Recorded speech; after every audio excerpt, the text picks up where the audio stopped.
What's up, guys? Welcome to Bible study. I'm out here on the boat, Jay Saw's new boat, and this week we are talking about how God is patient. Well, this spring I've had to learn to be a little bit more patient. See, we ordered this boat back in the fall time, and it was hard waiting for the snow and ice to go away so that we could get the boat. And then once we got the boat, you have to put 10 hours, it's a brand new boat, so you have to put 10 hours on the motor and then pull it out and change the oil before you can, fill up the ballast or pull any riders or do any of that fun stuff. So that break-in period is what I'm doing right now. The motor's running, I'm clocking up some hours, and I'm trying to be patient before we can go crazy and have all kinds of fun on the boat this summer. So it's hard to be patient. Like if you're waiting for your birthday party to happen, you're waiting for a video to load up on your phone, or learning a new trick at the skate park, even waiting for school to end, right, and summer to start. Or if you're hanging out at the park, sometimes, the shop staff, they're filling up the vending machine, and you got to wait and be patient for them to get that done so then you can buy your drink or your candy or whatever you need. It's hard to be patient.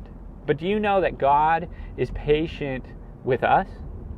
So last week we talked about how God is righteous, and He wants us to be righteous too, but that can take a lifetime. That can take a really long, long time. We are so unrighteous that God has every right to punish us and destroy us for our sin immediately, like right now. But He is patient. He's patient with us. In 2 Peter 2, 8 through 9, it says, "But do not forget this one thing, dear friends. With the Lord, a day is like 1,000 years, and 1,000 years are like a day. The Lord is not slow in keeping His promise, as some understand slowness. Instead, He is patient with you, not wanting anyone to perish, but everyone to come to repentance." So, God is patient with us. He's slow to anger. He's patient. He's giving us chance after chance after chance because He loves us so much. So I want you to imagine you're hanging out with your brother or sister or one of your friends or something like that, and they're just being super annoying. How long can you patiently endure that? Right? Because that's what God is doing for us every single day. We sin, we make mistakes, we screw up. But He's patient with us because He loves us and He wants us to be saved. So, knowing that God is patient, how should we live?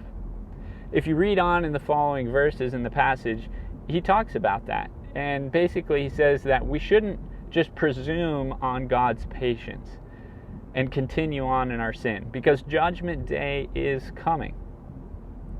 Instead, we should take the opportunities that we have to seek Christ, to grow, to learn, and to obey God. God's patience is what gives us the opportunity for salvation. God's patience gives us the opportunity to be saved and put back into a right relationship with God. So I don't want you to miss that. God is patient with you because He loves you and He wants you to be saved. I'll see you next week.